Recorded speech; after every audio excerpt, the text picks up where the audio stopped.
every year I literally find something that I do not know how to do and I figure it out. And then for me, I consider myself a conduit. I learn it and then I try to put it out into the world. It's not for me to keep, it's for me to share. That's how I feel. So that's what I try to do with any knowledge, any wisdom. And I tell people, if you hang around with me long enough, I'll convince you that you can do anything. And I believe that you can.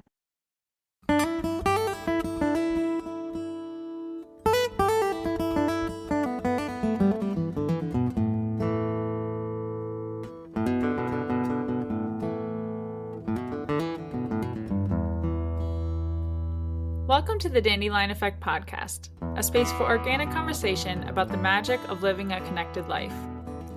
Just like the natural world around us, we are all linked through an intricate web, a never-ending ripple that spans across the globe.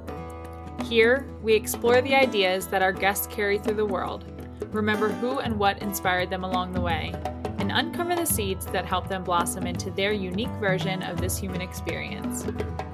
This podcast is a production of the Feathered Pipe Foundation, whose mission is to help people find their direction through access to programs and experiences that support healing, education, community, and empowerment.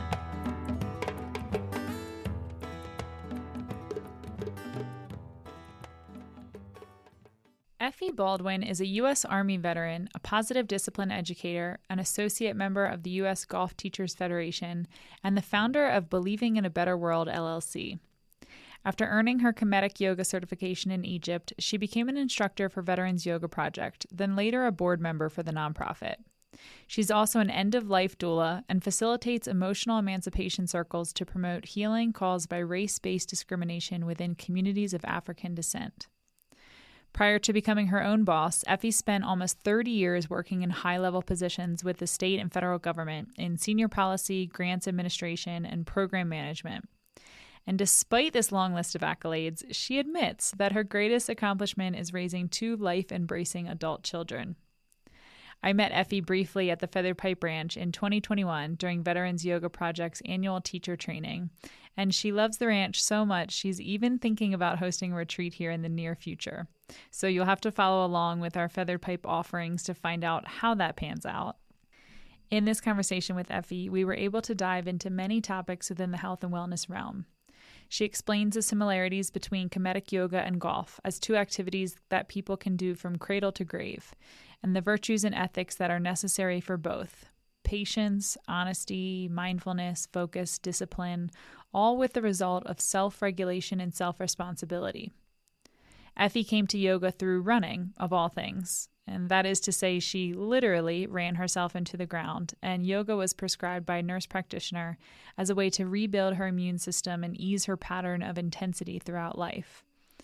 Well, it did change the trajectory of her life, and for the last 6 years, she's added that to her repertoire of service-oriented work.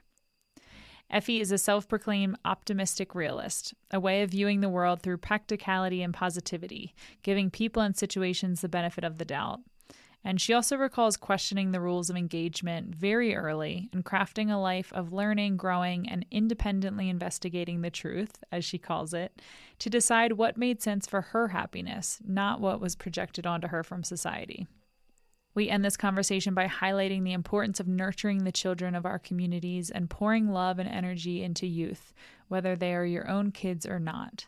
The next generation needs us to show up as positive, responsible, and wholehearted role models just as much as we need them to carry on the legacy of our families and improve the impact we have on this planet. Effie is a force. She's magnetic, she's clear in her intentions and navigation of life, and her positivity is contagious. You'll see.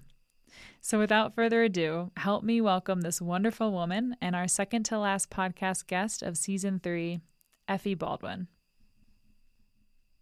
One of the things that stuck out to me the most just about your outlook on life and who you are was that you called yourself a optimistic realist. I want to start the conversation there and just ask you to tell me, what does that mean to you? And perhaps, reflecting back on where that mindset may have begun in your life. For me, I coined that phrase. I'm not sure if there's anyone else out there using it, but for me is that I choose happiness. I choose peace. I choose being optimistic because I believe what we look for in life, we'll also see.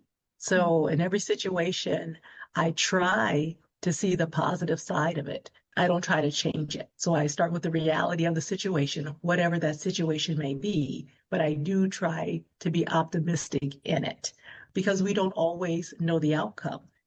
You could be saved from something. For example, we're all about time in this hemisphere. Everything has to be on time. And I was getting ready to leave and I got delayed by 5 minutes. And so in that delay, I ended up, as I'm getting ready to rush to go to my appointment, I come to a railroad track that does not have signage. So there's no lights, there's no bells and whistles, which we're accustomed to. And it just so happened that a train was coming and there was a car in front of me that stopped. That 5 minute delay and the car in front of me could have saved my life because when you're rushing, it might have been a little bit easier to just, hey, there's nothing there. I can keep going. I choose optimism to say, hey, in that situation, I feel as if my life was spared. Mm-hmm. And so that's part of it when it deals with time and even dealing with people, whether people admit it or not, we're all most likely working on something, struggling with something, addressing a challenge. When we're interacting with someone, they're dealing with other stuff and they're trying, hopefully, to be present. So, in that optimistic realism, I may give someone credit or grace for an interaction when I can tell it's not me. Yeah. If I'm showing up with dignity and respect, and then I'm getting blowback from you, I'm thinking, huh, that person might be struggling with something. I'm going to hold my peace.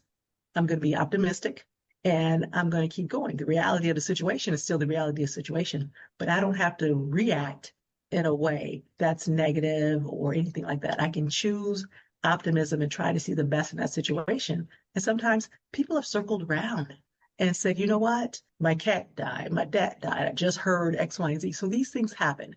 I'm not changing any of the reality of the situation. I'm choosing my perception at that moment. Mm-hmm.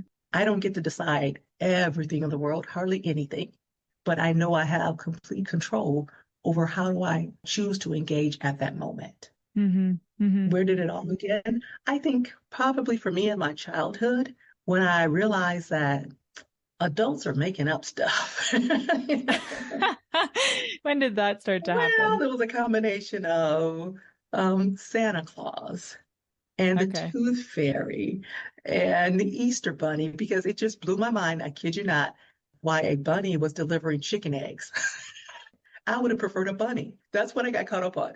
If a rabbit is going to deliver something, I think bunnies are cuter than chicken eggs. So Mm-hmm. it's like, this doesn't make any sense at all. But as I look around, a lot of the adults are going along with it. And I'm like, it just made me think that, you know what, I'm going to have to define for myself what's real and how I choose to engage in it. So Mm-hmm. things have to make sense to me. And so that started early in my childhood. Yeah.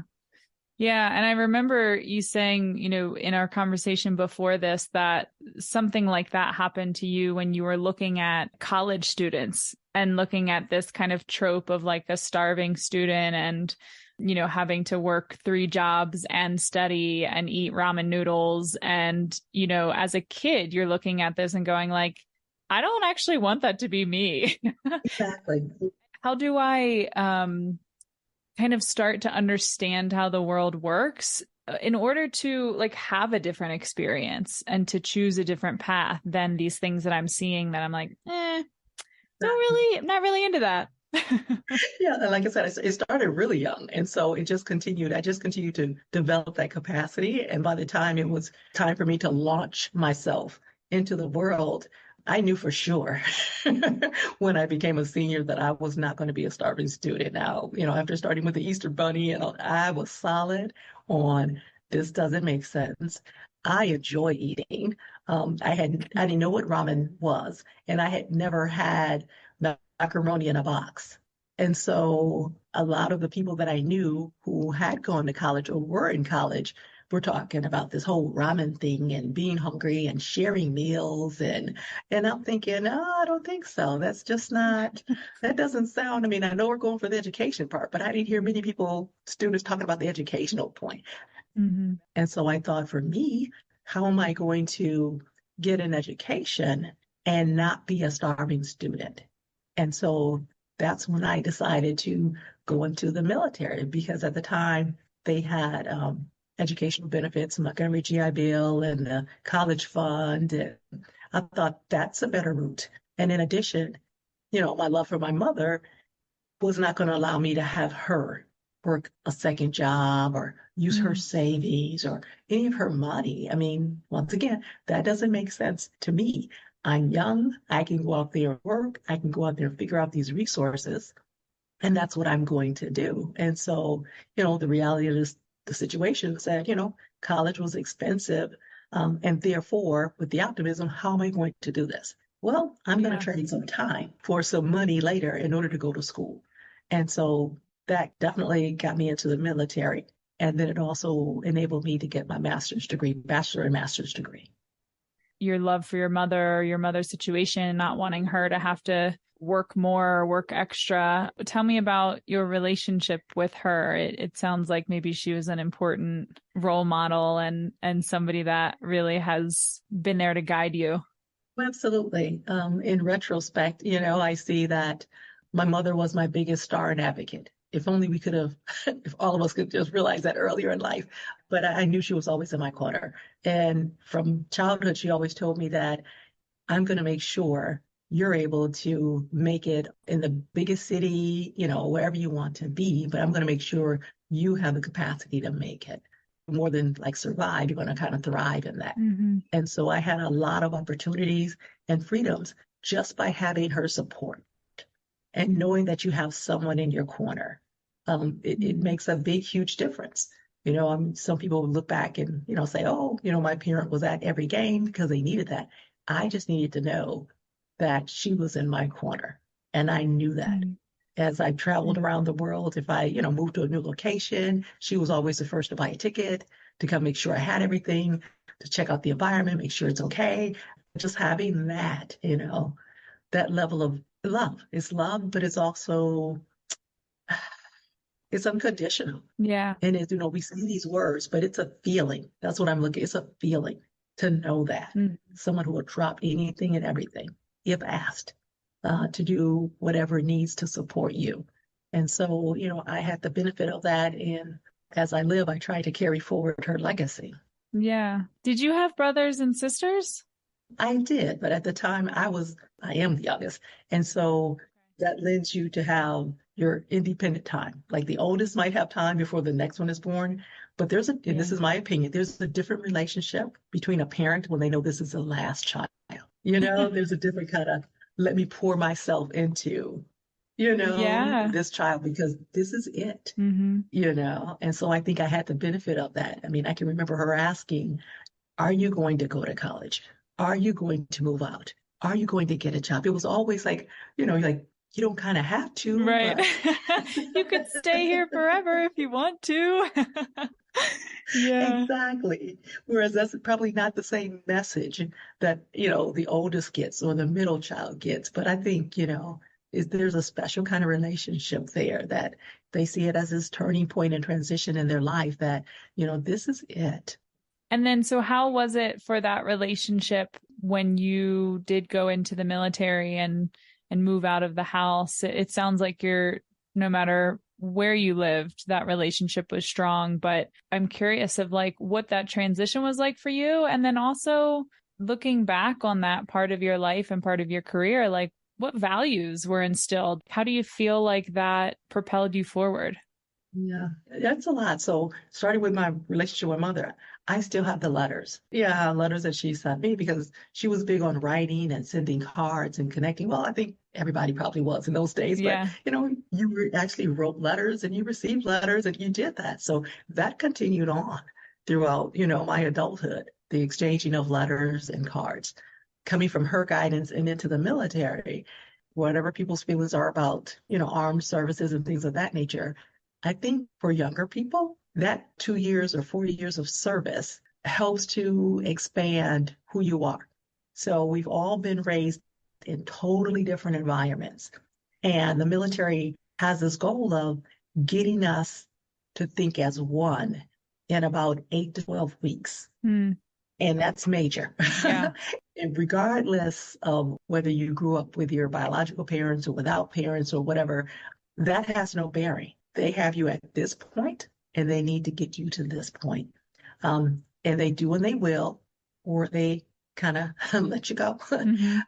So with that, it takes away all of our excuses for or our justifications for where we're at. They just test everybody. Here's where you're at. Here's where we need you to be. And, your drill instructors get you there. And so with that, it does take a huge amount of perseverance. There are things that you do that you have never done in your life. It's a strengthening of your mind. It's a strengthening of your body. It is getting you to work as a team. Once again, regardless of whether you were a single child, if you're a middle child, you're a younger child, big family, small family, you're going to learn how to work as a team. It's not even optional. Right. So you're going to learn that. So all of these things of developing your capacity, bringing out the courage within you to get you to do things that you never thought were possible, you were capable of doing, all of that. And I carry it forward to this day and is well documented, like the collegial attitude that veterans have towards each other. They migrate almost always. It doesn't matter if it's at a university, they'll find each other. Yeah. Corporate America, they'll find each other. We find each other always. And it's because you give people credit because they succeeded in something that was very difficult because you succeeded in that area. And it was tough and it was hard, but you're still here. And so I think just having those colleagues in the military, I keep that and I tell people that basically I'm a soldier for life. That level of perseverance helps you get through things and those skills stay with you. They're so translatable. There's so many opportunities that come up in life where you have the chance to do something that you've never done. And if you've been instilled with this confidence or these experiences that just because you've never done it doesn't mean that you can't learn how or that, trial by fire, like just do it and see what happens. Those types of skills are absolutely translatable to every other area of life. And you sit there and you can reflect and go, well, it couldn't be worse than, and you can fill in the blank of a lot of different things. Yeah. It can't be any worse than doing live fire, where the military does live fire as a practice so that you get accustomed to hearing rounds whizzing and things of that nature. So it can't be worse than that, And so you have those can't be worse than situations. So you're willing to almost try at anything. Yeah. And I think that's one of the things is that it gives you the courage and the fortitude and the desire and the wisdom to believe that it's possible because you've had levels of success and milestones along the way.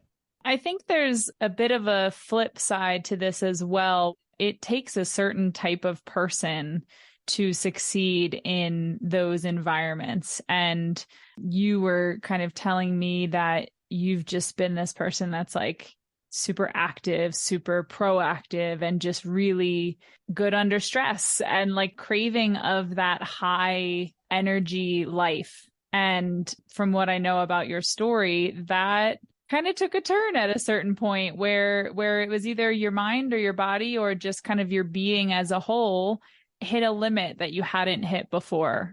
I know that this happened later in your life, but I want to bring that up now because it seems like it really opened the door into a different level of operation than what you were used to and a different level of function and navigation of the world than you were used to.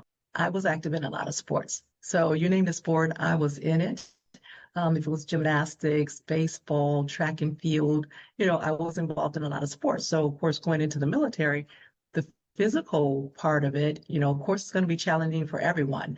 But at least I was like, okay, I'm up to this. So I've always known that I'm physically active. I can do this if it's something physical, and then running into the fray, the excitement of Everyone's not going to run towards the level of danger, so to speak, that you need to be trained to do in the Army or in the military. They have a job to do, which is to protect and defend. And so some of us will lean in knowing that we have the physical part done. No problem with that. And then they strengthen you mentally. And so the thing about the military is they train you to go from 0 to 60. We got that, but we never learned to come back down. And we don't even think about coming back down. It's just, I can go, I can go, I can do, I can do, I can do. And so that's kind of hardwired after a while. When I got into the civilian sector and started working, and every last one of my jobs happened to be high stress, I started using walking at lunchtime as a coping mechanism. So deal with the stress, being optimistic, dealing with the reality it wasn't my situation. I knew that I needed a break in the middle of the day to make it through the next 4 hours. And so I started walking. Then I started running. And then the distances got longer and longer and longer. And I ended up getting up to the point where I could do 15, 20 miles. And I actually went downtown to DC where they were actually hosting the Marine Corps Marathon. And my oldest son at the time was a Marine, and he was working the event. I saw individuals who were single, double, and triple amputees participating in the Marine Corps Marathon. Wow. I'm on the side with my snacks, saying, "Oh, go, you can do this." And I'm thinking, what a hypocrite, How can I stand on the sideline, totally able-bodied, and not do this? And so I said, before I ever, go to another event like that, I'm going to go run a marathon and then earn my right to be back on, the sidelines. That's all I wanted to do. Just run one and do it. So, of course, I ran one and it was like, okay, pretty good stuff. I'm going to do another one. And so, I trained myself. I ran one. The following year. I ran it and I said, okay, that's enough too. I'm not just doing these events to be doing them. Very practical. I have, 2 children. I want to give one medal to one son and one to the other. Didn't want them to find me after my death, right? I'm such a realist. And so after I did the second one, I thought, I don't know, it wasn't that great. It was a rainy day. I think I had blisters 24 out of the 26 miles. And so I said, I don't want that to be the last one. And I can do another one. So what do you do? That whole 0 to 60 when you keep knowing that you can do? The minute I got home from that marathon, I looked up another one. And there was another one in 2 weeks. Oh my gosh. I was like, I'm in good health. I'm going to do this. And so I did. And what I ended up doing was blowing out my immune system.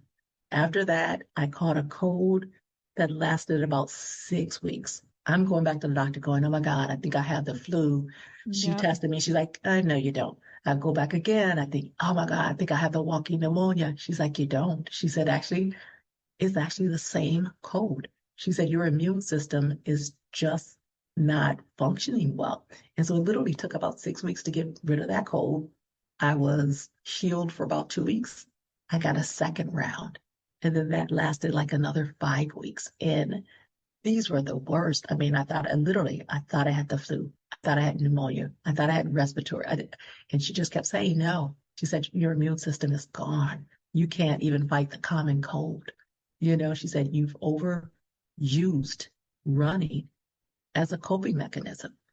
So she said, I'm going to need you to do something different. She said, you used to be my healthiest patient. You don't smoke, you don't drink, you're vegetarian. I was vegetarian at the time. She said, you're exercising 3 times a week. She said, you're doing everything that I try to get the rest of my patients to do. And now your health is like at the bottom. And she wrote me a prescription to do yoga. I was dumbfounded. I'm like, what is that? I mean, is that where they're like automatic? They don't go anywhere? She was like, that kind of sums it up. But I'm going to need you to do that until we can build back up your immune system. And what year was this, Effie? This is about 2017, 2018. I have a naturopath friend that is always a little bit skeptical of people who just run marathon after marathon after marathon. She's like, what are you running from? Your body needs a break at some point. Yeah. But it's so great that you had a doctor that was that tuned in with your normal, and then like being able to say, really have to slow down because this is what's going on with your immune system.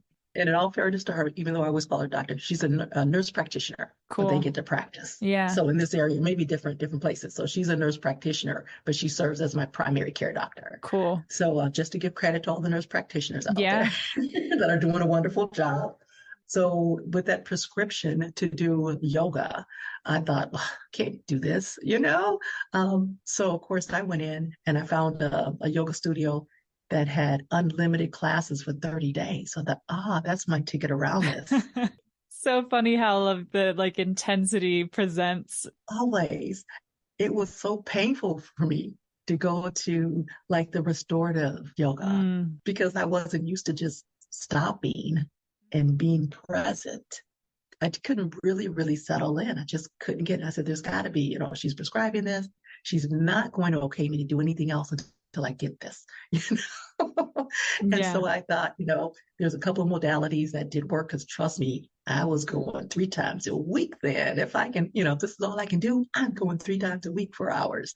And so I tried to settle in and find what could work for me, but I struggled with the breathing part. So I started doing more research, and then I came upon Kemetic Yoga, and that's Egyptian yoga. Oh. The rule of 4 breathing. I'm like, I knew I needed that. That's the thing I struggled with constantly. And so it leads with that and the geometric progression that you're focusing on the breath to bring you into and out of every position. It's not about the contortionism of yoga as some of us can do. That wasn't it. And I didn't get that before. So because being who I am, not going to blame anybody else, being who I am, it was about getting into all of those positions, you know, getting as deep as you can. And that's what it wasn't. And my body was telling me that because I just couldn't settle into it. But then when I started researching Kemetic Yoga, and it was like, focus on your breath and then see where your body takes you in that position, that connected with me. And so when I reached out to Yasir Rahotep, who had done the research back in the 70s about Kemetic Yoga, he was planning a research and certification program in Egypt in 2018. Cool. I was in. Like, sign me up. I'm going to Egypt. Because by this point, you were also like a big traveler as well, right? I've been a huge traveler most of my life. Yeah. We're all part of the human family. Wherever you are, you are. I mean, this is our planet. I realize the lines are made up. Yeah. You cannot see the lines from space. So this nationalism that we have as Americans, you know, Africans, as, you know, someone from India or someone from Britain, that's all kind of like, it doesn't really matter. The lines are made up. Yeah. If we didn't give it a name, it'd still be the earth. So for me, I've always traveled. Instead of going to his studio here in the US, I decided I'm going on a research and certification because I also knew that with the awareness of Kemetic Yoga, most people associate yoga with coming out of India, but it's documented in actual Egypt about 2,500 years even before that. So I wanted to independently investigate it, you know, for myself and to see, you know, if I can see and find the same documentation as has been purported. And it's true. We have the ability in this day and age to independently investigate almost anything that's kind of said. So I'm not repeating a soundbite from somebody else. I know it's true for myself. I haven't done any study into yoga in Egypt. I did my yoga training in Thailand, which was really interesting because it was with 4 different teachers that taught a different style. And actually, all of them were from different countries, which was really cool. Like there was a German, a Thai man, a Dutch woman, and an American woman. And so it was really cool just to hear kind of like the cultural differences of teaching and all of that. But I'm so curious, give me like 1 or 2 big takeaways that you learned as far as like yoga coming out of Egypt. What began the research for Yasir Rahotep and Dr. Hopi was that there was a chair that was in the tomb of King Tut. And as they looked at the engravings on it, they saw a position in it. And it's a position that nobody kind of sits in, nobody stands in. So why is this position engraved on a king's chair? So they started to go from, how do you get into this position? And so they were like, this is yoga. Whether they called it yoga back then, most likely not. We're calling it yoga today because we're labeling it such. But it was a position that they knew was one that you had to work to get your body geometrically into. So they then start to copiously look at the hieroglyphs and to see and look at all the positions and try to pull out which ones appear to be what we call yoga.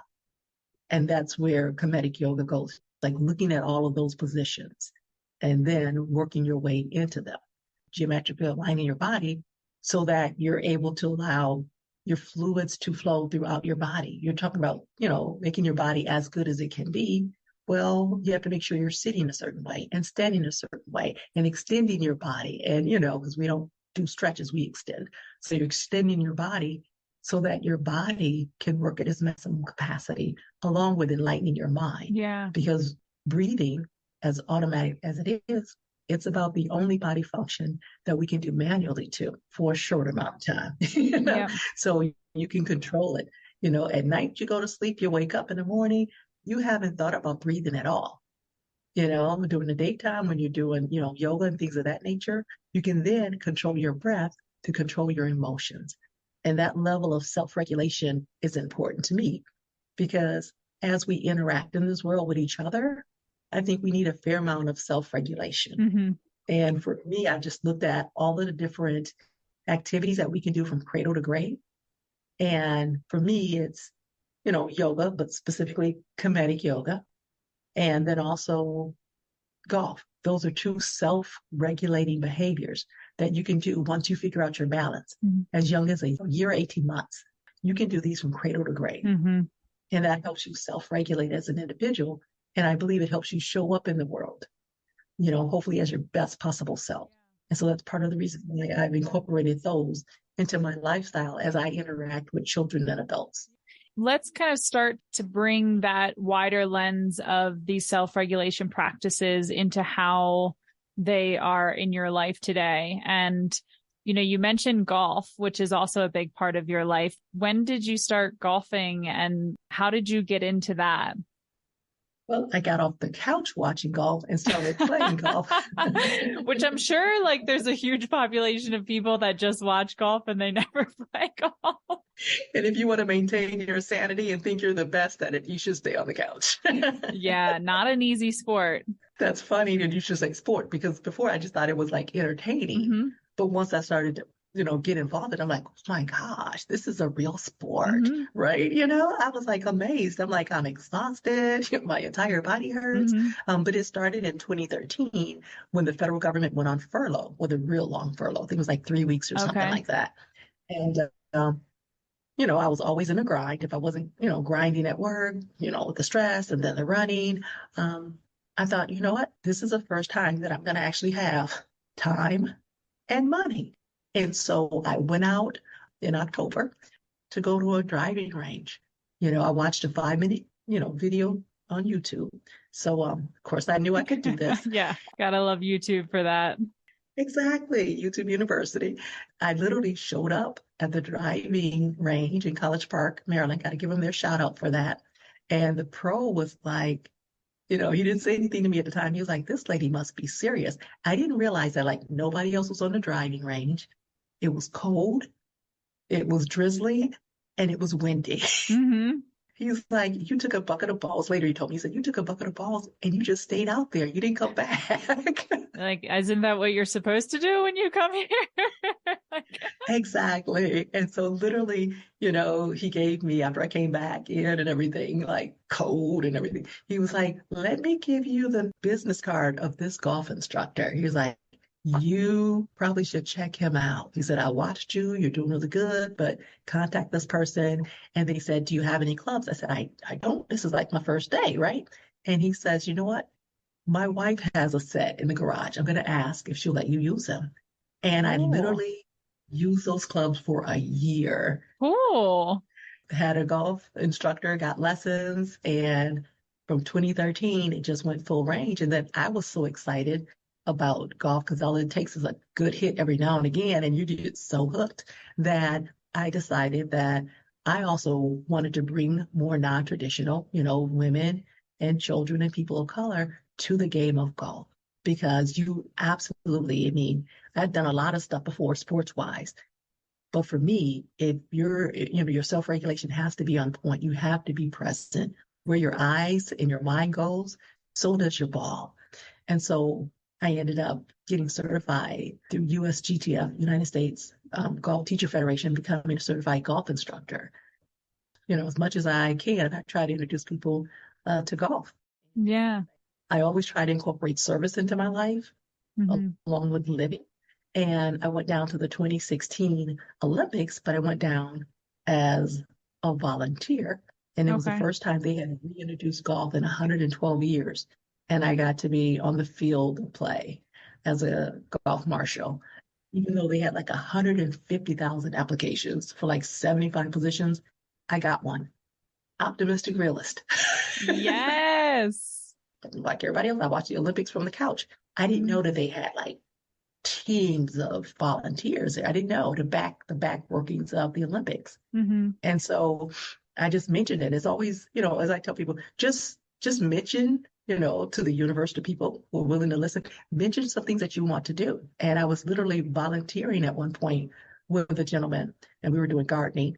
And I mentioned that I wanted to go to the Olympics, but I just didn't want to go to be a spectator. And he goes, oh, and he mentioned some connection with someone who volunteers and had done the coordination for it. I'm like, really? The universe sometimes has doors swing open when you just kind of relate and talk and mention. Yeah. And so I ended up going to Rio. So that was pretty amazing. I don't really know much about golf. I mean, I have friends that play it. It always seems to me kind of like a good old boy sport, like I worked in North Carolina for a while, and all of like the old sales guys would go and play golf with their clients, and and it was just a thing that they did. So I feel like there's kind of a stereotype, or like historically, this is who plays golf.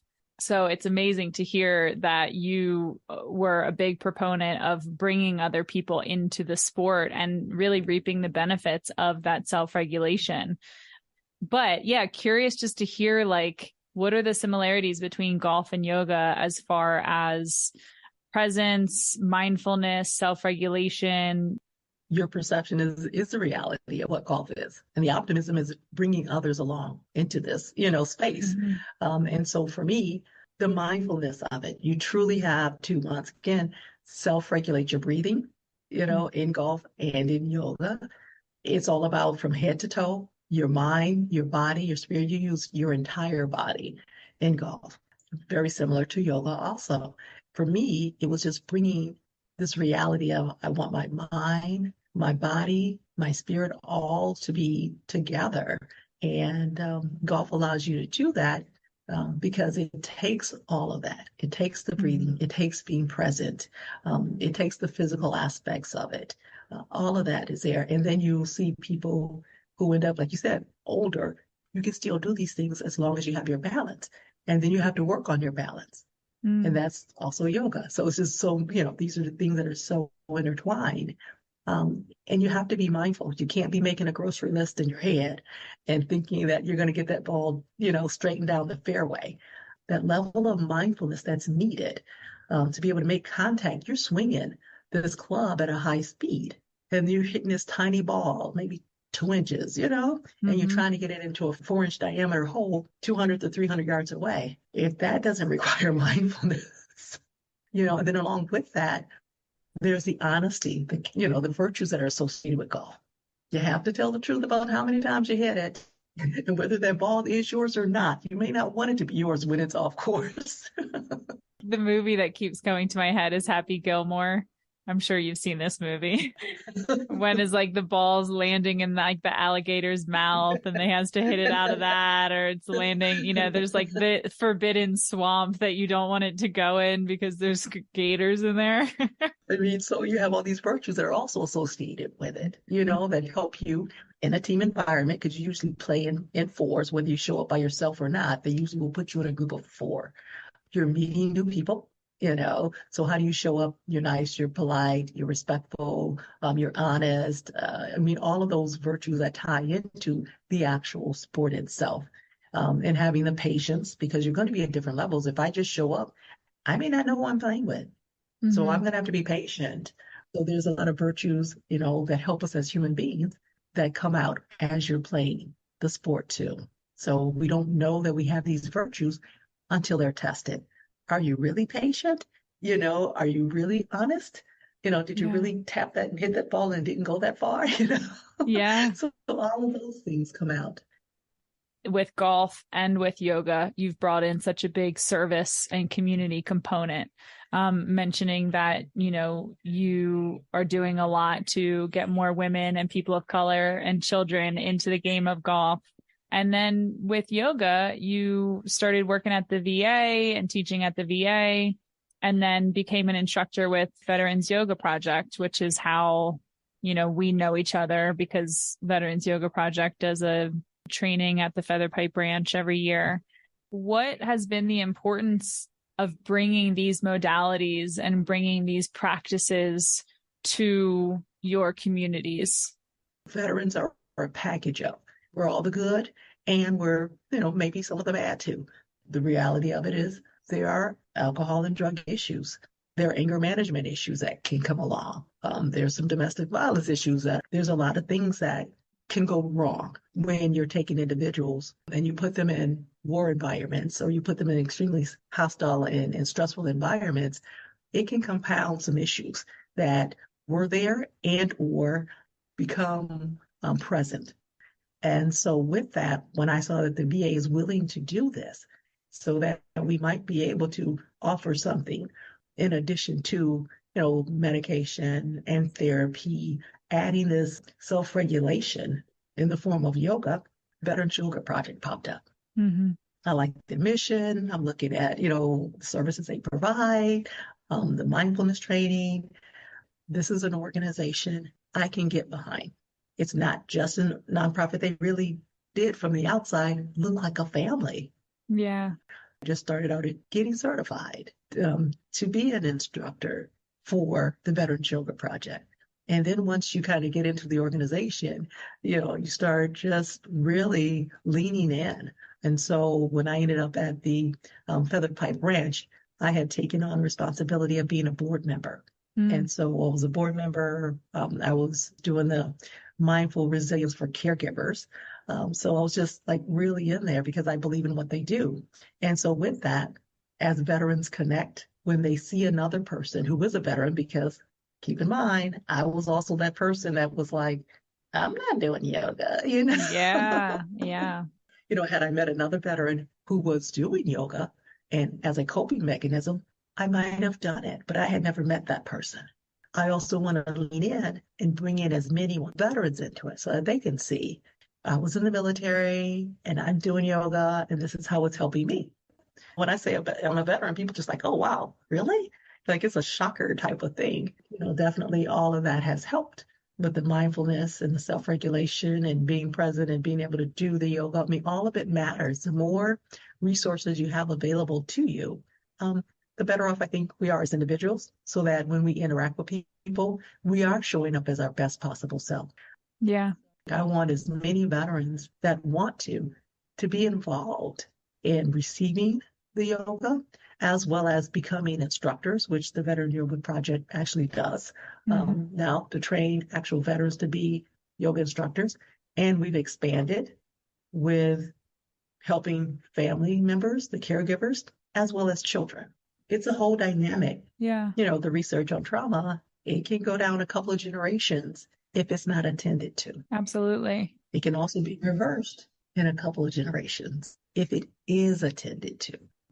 Mm-hmm. Yeah. Amazing. I want to squeeze in some chat about your certification as a death doula, as an end-of-life doula, because like so much of your perspective on life and so much of, I don't know, just this positive outlook that you have and this motivation and drive to really seize the time that you have and seize the opportunity that you get to be here now. that is directly linked and woven into your willingness to accept that, hey, we're gonna die someday. And I wonder, even, I'm just thinking this in real time, I wonder if part of that also came from time in the military and came from facing things that made you realize, mortality is a very tangible thing. Two things I know for sure. I know I was born, and I know I'm going to die. Everything else falls in the gray of it. And so with that, a majority of individuals, they say, the number one fear right now is death. It used to be number two. Thanks to COVID, now it's number one. Public speaking has now been downgraded to number two. So weird. Having a professor in college, she actually had us write our obituaries. And we thought that was it was a psychology class. We thought that was kind of odd, But she did it for us to get us to think about the life we wanted to live. So at the end of our life, what would we want our obituaries to be? Of course, it's something that, in your 20s, you kind of don't think about, but it gave us that opportunity to think about it. And so you begin with the end. If you want all of these things to be your life legacy, that means you have to fit it in somewhere between now and then. And we don't know when that then is. Mm-hmm. So that's why it's very important to live in the present, no matter how long you live, whether, 20, 30, 40, 50, whatever, 60, we don't know when that is. So why roll the dice on putting things so far off in the future and not living that life now? And so that's why I've had from my 20s, no fear of death, because it's going to come. And, I'm already in because I already know I need to live that life. And so I also had these opportunities when several people that I cared deeply for kind of passed away, and I wasn't afraid. But I would hear people, say, oh, I'm not going to the hospital. I'm afraid of death. I'm looking down the hallway. I don't see death. It's not the building, or they're afraid of hearses. If a hearse came by, was behind them or rolled by, they would freak out because it was a symbol of death. I didn't have that fear because my belief is that it's going to happen. So I'm not going to have a fear of it. What I'm going to do is live my life and enjoy my life every day so that when it happens. But also do is to prepare for it so that it's not a shock. It is painful. And the level of grief, I tell people, hopefully is equivalent to the level of love that you have for that person. But at the same time, let's live and not be fearful of that. Yeah. I leaned in, I got the certification. Let the people you know and love, let them know what you want. You prepare all of that. I took pictures in my 30s for my obituary. So, some of you may not even recognize me. So I think I'm at the wrong funeral. You're like, this is the picture I want. This is timeless. I'm having this at my obituary. That's it. Or even the music. What music do you want there? And I jokingly tell people, not so jokingly, I don't want any flowers at my funeral. I can't smell them. You're not doing that for me. Realistically, I can't smell. If you're going to give me flowers, give them to me now. So see, look at our practices that we've incorporated into our life on everything. Just question them and just see if they really are holding up. And so that whole process of just getting people to think about it. Do you want to be cremated? Do you want to be, a huge funeral? You just want a gravesite? Just think about all of those things. And we forget about the piece leading up to that. We might be sick for a while. Where do you want to be? Most people want to be in their homes, but most people may not feel comfortable with the level of caregiving that's needed. So are you doing their wishes or are you dealing with your fear? Yeah. And your stuff. Do you want people to go through that after you're gone? Or do you want to give it to them now? So just having these conversations, no matter what your age is. I think I've had a will in place since I was in my 20s, you just kind of do it and then you can kind of be done with it in essence. It won't be a burden on the family. They're not scrambling to figure out what you want. Our brains don't really function that well when we're under a lot of trauma. We don't make our best decisions. And you can at least do that as a favor to your loved ones, is to have all of that done and taken care of. Right. So they can at least just be present and enjoy their final moments with you. Absolutely. It's so special. And like you said, there's such a stigma and fear around it that I really see people missing those special moments. And then it's just perpetuating the cycle of not really learning and not being present with this. I mean, when India Supra passed away, the founder of the ranch, that was actually like the closest person that I had been to as they were dying. Like both my grandparents died pretty suddenly and like weren't there. Like I had never been with somebody who was dying. And I was definitely like that awkward person of like, what do I say? How do I act? I've never done this before. And just being able to be there, you know, with Crystal and Johnny and Eric and Tom and just all the people that, you know, were continuously going to the house to visit her. And I went in and read to her a couple times, and, you know, I wasn't there when she passed, but we went shortly after because they just allowed her to stay in the bed and put flowers all around, and her cats were on the bed. And we just did this whole ceremony and beautiful honoring, just helping her soul transition. And it was so beautiful.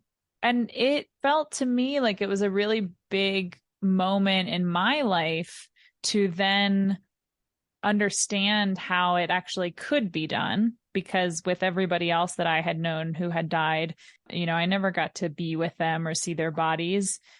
My relatives got cremated and then they're just physically gone. And then you're like, okay, now we're in a church, but these people never even went to church. What are we doing here? You know, it's just the whole thing, like you said, is tradition that isn't really questioned. So that was a really big thing to be a part of India's death. And then the other thing I think about is like when my grandmother died, she was cremated. So I didn't see her body or anything, but we waited a couple weeks and planned this really cool honoring, really cool celebration. And she was this prolific artist. And so we asked people, we rented out like a big house in Southern Delaware where she had lived for a while. And we said, bring all of the artwork that she made for you over the years. Because she wasn't an artist by profession. She just did it and she gifted it to people. Sculptures, paintings, sketches. And so we set up these 2 galleries on the bottom floor of this house. And everybody brought the stuff that she had created and we filled these galleries. And for us, it was like, we had never seen any of that artwork.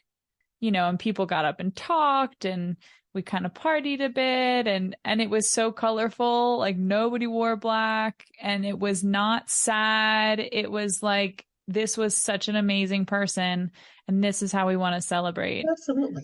And I actually don't know how my mom thought of that. I don't think my grandmother had it written down or anything, but I think she just couldn't imagine going to a church. She was like, my mom would not want this like super stuffy funeral. And so maybe that is right for some people. And for others, it's like, how do we step out of the tradition? Exactly. You know, how do you celebrate that person's life? Because that's all I heard you say. It's like you guys celebrated her life. To be able to do that in something that honors them and brings people together. Yeah. So all of that, always trying to bring us together so that we lean in. You know, we're having a common experience, which is someone we love transition. Mm-hmm. So, you know, how do we come together and make this moment special for all of us so that we can continue to heal and grow? And so that's a very good example of something that could be planned out. But I'm so glad your mother was in that space to say, this is how I want to represent and to celebrate. And also you brought up Black, which I was going to leave alone. But I told people in my mind, I always tell people, if anyone wears Black to my funeral, I'm going to figure out a way to come back and haunt them. You know, we were just falling into these things. Yeah. The vibrancy of life. That's the big piece. You know, how do we continue to convey that? And our willingness to realize that we're interconnected.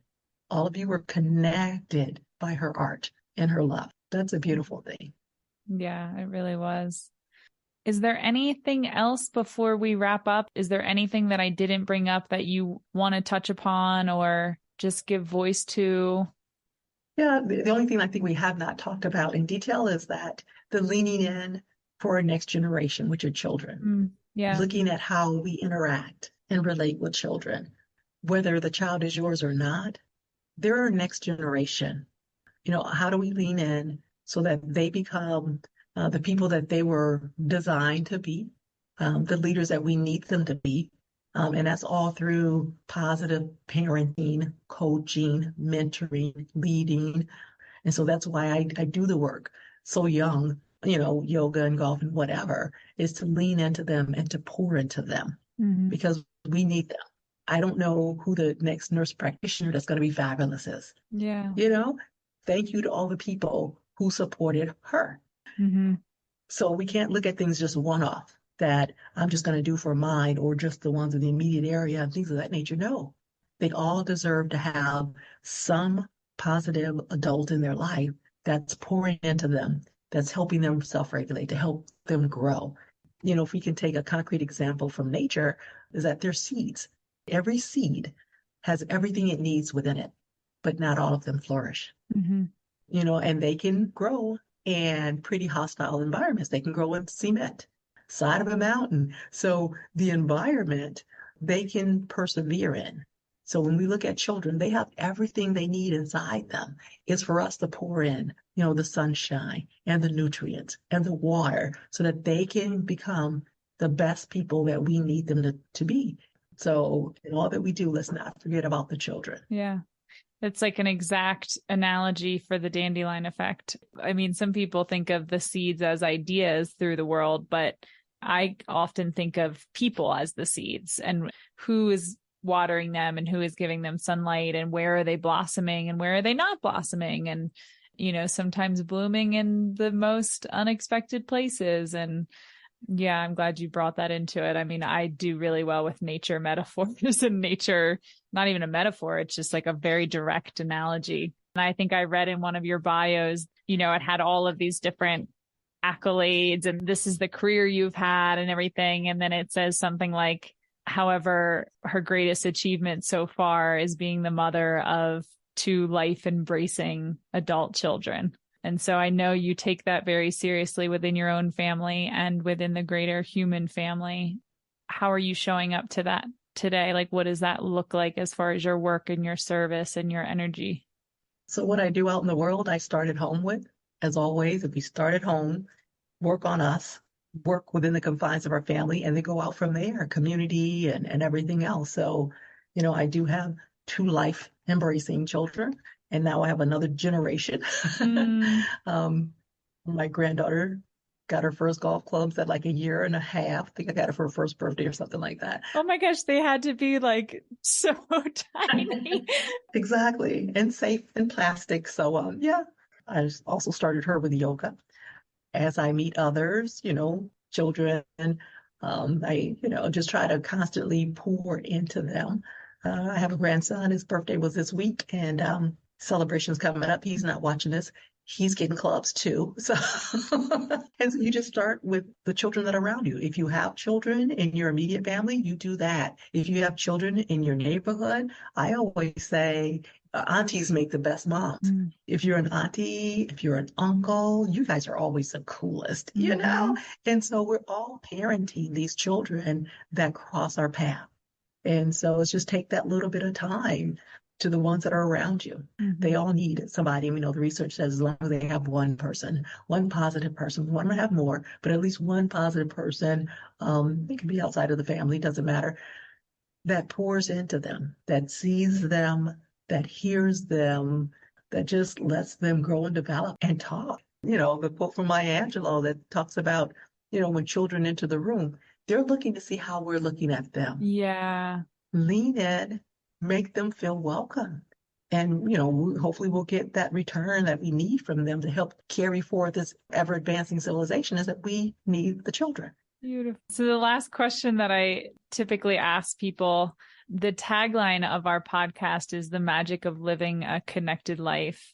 But I'm going to take a little bit of a spin on it because we've talked so much about leaning in today and so much about what the things are that you lean into that make your life magic and connected. So yeah, just kind of when you hear that phrase, the magic of living a connected life, or even thinking about this idea of leaning in and what that leads to.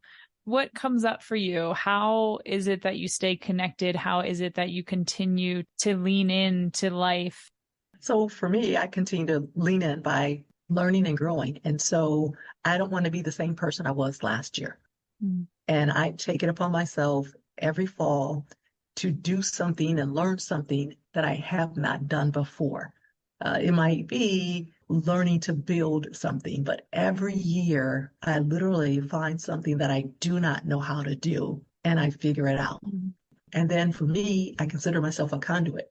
I learn it and then I try to put it out into the world. It's not for me to keep, it's for me to share. That's how I feel. So that's what I try to do with any knowledge, any wisdom. And I tell people, if you hang around with me long enough, I'll convince you that you can do anything. And I believe that you can. Mm-hmm. I wouldn't leave without encouraging people really to live their best life, whatever that looks like, because we need you and you're important. And I don't know that we hear that every day or that we believe it. I see you. I believe in you.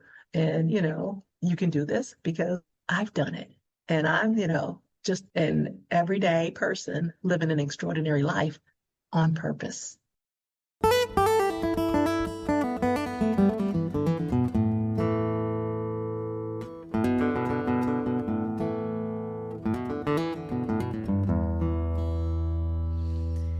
Effie Baldwin, a positively magnetic woman whose path I am so glad I crossed. I love the assignment given by her professor in undergrad to write their obituaries as a way to get the students to think about their legacy.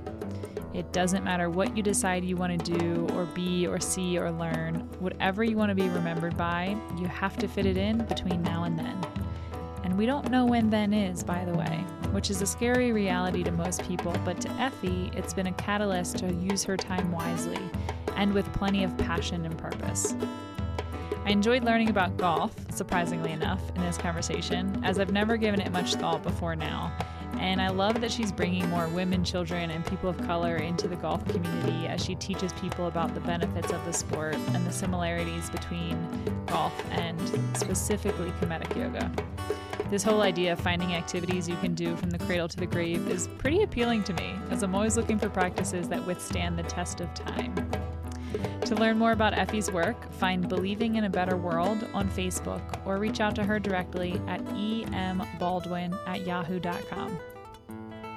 A big shout out to Matthew Marsalic and the Drum Brothers, whose music you hear at the beginning and end of this podcast, as well as Dr. Jean Shinoda Bolin, who first turned us on to the phenomenon of the dandelion effect and how these ideas and people move throughout the world.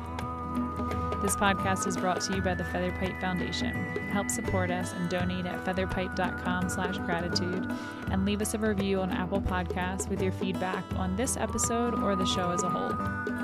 Also share this episode with your friends when you think it can be helpful. It's the most organic way that the show grows, and we even get to meet people at the Featherpipe Ranch who first heard about us through a friend sharing a podcast. So keep this dandelion effect going. We only have one more episode left in season 3. Follow along and have a beautiful day in the meantime.